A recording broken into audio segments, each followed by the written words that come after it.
Good morning my dear students. आज के इस क्लास में हमको बेटा क्लास 10th साइंस के मोस्ट इंपॉर्टेंट क्वेश्चनों को देखना है बेटा। मैं आपको इसमें टॉप 10 क्वेश्चन बताऊंगा जो बोर्ड के पॉइंट ऑफ व्यू से बहुत ज़्यादा इंपॉर्टेंट है बेटा। उन क्वेश्चनों को आपको किस तरह से तैयार करना है और उनको किस तरह से आपको आंसर करना है, ये सब इस वीडियो में हम लोग सीखेंगे बेटा। जैसे आपका पहला इंपॉर्टेंट क्वेश्चन कुछ इस प्रकार से दिया है, in which organelle of cell does respiration occurs. कौन सी सेल में रेसिप्रेशन होता है? तो mitochondria is the main organ involve in the respiration. जो आपका मेन ऑर्गन्स है जो इन्वॉल्व होता है माइट्रोकांडिया में, जो इन्वॉल्व होता है रेसिप्रेशन में, वो कौन सा है बेटा? माइट्रोकांडिया। इसका proper answer. Next question, what are stomata gives two function of stomata. तो स्टोमाटा क्या होता है बेटा? There are small opening on the lower surface of the leaves. ये small opening on the lower surface होती है किसका बेटा? लीव्स का। These pores are called stomata. तो उनको उसको क्या बोलते हैं बेटा? स्टोमाटा बोलते हैं। These opening are surrounded by guard cell. किसके द्वारा बेटा? डाउड सेल के द्वारा ये ओपनिंग होती है सराउंड में। फंक्शन ऑफ स्टोमाटा, अगर हम लोग बात करते हैं बेटा फंक्शन स्टोमाटा के फंक्शन कौन से हैं, तो in help in the transpiration of water. ये ट्रांसपिरेशन ऑफ वाटर में हेल्प करता है। नेक्स्ट बेटा, loss of water from the stomata create an upward pull. ये लॉस करता है वाटर को फ्रॉम द स्टोमाटा के द्वारा, क्रिएट एन अपवर्ड पुल, उसको अपवर्ड की तरफ पुल करके। तो ये इसका प्रॉपर आंसर होगा बेटा। Next question, what is the end product of glycolysis. Glycolysis का इंड प्रोडक्ट क्या होगा बेटा? The end product of glycolysis is two molecules of pyruvate, ATP, NADH and water. तो इसका जो आपका इंड प्रोडक्ट होता है वो क्या होता है बेटा? ग्लाइकोलाइसिस का इंड प्रोडक्ट होता है two molecules of pyruvate, ADP, NADH and water. ठीक, चलते हैं बेटा नेक्स्ट क्वेश्चन पे। नेक्स्ट क्वेश्चन आपको क्या बोला गया बेटा? What is respiration. कि रेसिप्रेशन क्या होता है? What is respiration. तो देखिए रेसिप्रेशन की अगर हम लोग बात करते हैं तो respiration is the process in which cell of an organism obtained energy by combining oxygen and glucose. तो रेसिप्रेशन एक प्रोसेस होता है जो सेल में होता है, ऑर्गेनिज्म होता है ऑब्टेन्ड एनर्जी के लिए। किसके लिए बेटा? एनर्जी को ऑब्टेन्ड करने के लिए। किसके द्वारा? By combination of glucose and oxygen. ठीक है, ग्लूकोज और ऑक्सीजन के कॉम्बिनेशन से एनर्जी ऑब्टेन्ड के लिए हम लोग जिस सेल को यूज करते हैं सेल के थ्रू, उसी को हम लोग क्या बोलते हैं बेटा? रेसिप्रेशन बोलते हैं। Resulting in this release of carbon dioxide. Result में ये आपका जब कॉम्बिनेशन होता है किसका किसका बेटा? ऑक्सीजन और ग्लूकोज का, तो वहाँ से एनर्जी मिलती है, कार्बन डाइऑक्साइड मिलता है एंड वाटर मिलता है। और एनर्जी जो हमको मिलती है वो किसके रूप में मिलती है बेटा? In the form of ATP. किसके में रूप में? In the form of ATP. तो ये आपका इसका प्रॉपर आंसर हो गया। चलते हैं बेटा नेक्स्ट क्वेश्चन पे जो आपको तैयार करना है और काफी ज्यादा इंपॉर्टेंट है। नेक्स्ट क्वेश्चन है बेटा,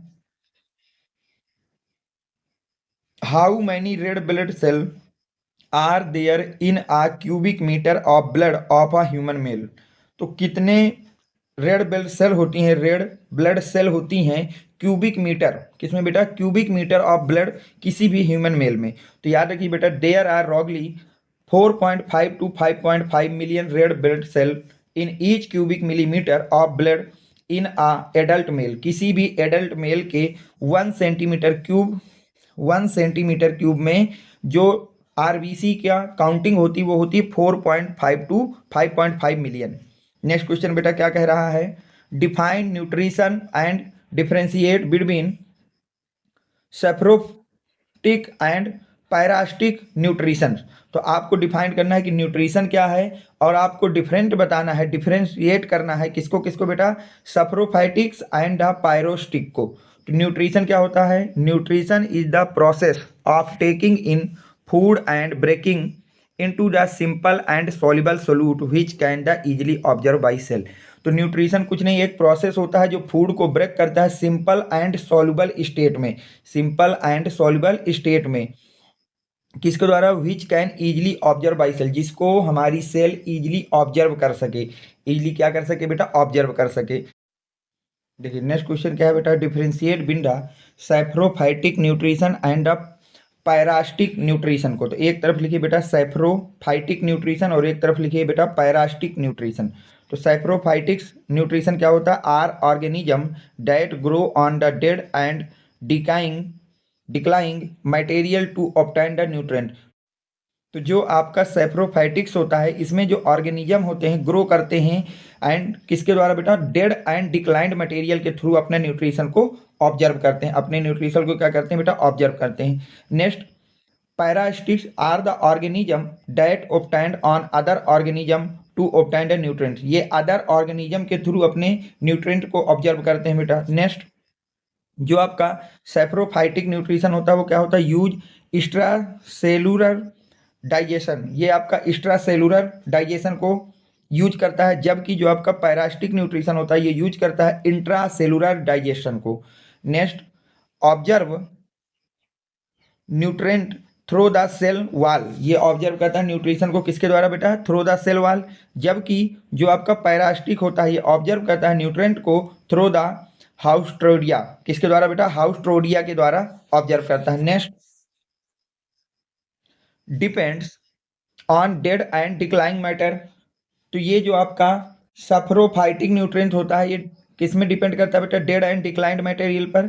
जबकि हार्म देयर होस्ट, जो आपका पैरास्टिक होता है वो हार्म देयर होस्ट होता है।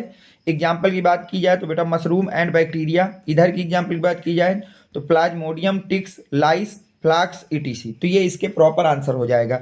नेक्स्ट क्वेश्चन देखिए क्या कह रहा है, what is the ozone layer important for us. What is the ozone layer important for us. तो लिखेंगे बेटा, the ozone layer is very important to us.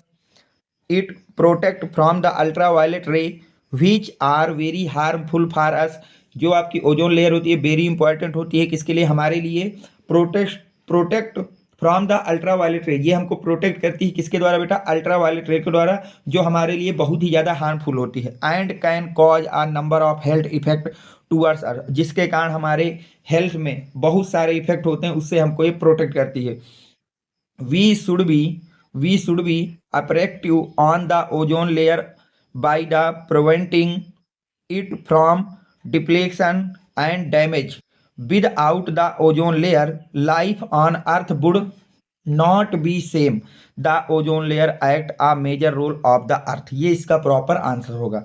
Next question देखिए क्या बोला जा रहा है बेटा, differentiate between self pollination and cross pollination. आपको डिफरेंशिएट करना है किसको किसको बेटा, self pollination and cross pollination को। तो सेल्फ पॉलिनेशन क्या है बेटा, transfer of pollen grains from anther to stigma of the same flower. जबकि जो क्रॉस पॉलिनेशन होता है वो क्या होता है बेटा, transfer of pollen grain from another to stigma of another flower of another plant. Self pollination both anthers and stigma matures at the same time. जबकि क्रॉस पॉलिनेशन में anther and stigma mature at the different time, वो mature होते हैं different time में, जबकि self pollination में same times पे। Next बेटा,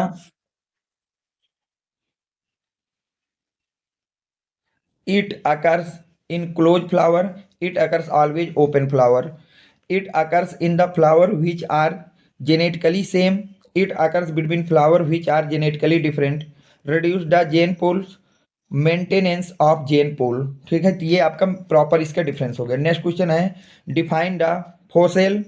फोसेल को आपको डिफाइन करना है। Explain important of fossil as the proof and the evolution. तो फोसेल क्या होता है, any preserved remains impression trace of organism that lived in the past is called a fossil. ठीक है, अगर हम एग्जाम्पल की बात करें, सेल है, एक्सोक्लेटोन्स है, स्टोन इम्प्रिंट्स है of the animals ETC. Importance की बात की जाए बेटा, of fossil as the proof of evolution. The time of death of the plant of और animal can be calculated by measuring the radio active of carbon 14 and ratio of carbon 14 and carbon 12 non radio active carbon. जो carbon 14 होता है वो radio active है, जबकि carbon 12 आपका non radio active carbon है, present in their body of the fossil organs by determining the age fossil. This called the carbon dating. This called the carbon dating. Next है बेटा, when the age of fossil been determined, it is easy to gather the information about other past lived organism. It can be concluded that vertebrates have been slowly originates from the invertebrates. उम्मीद करता हूँ कि ये सारे question आपके समझ में आ गए होंगे बेटा। Thanks for watching, next video coming soon.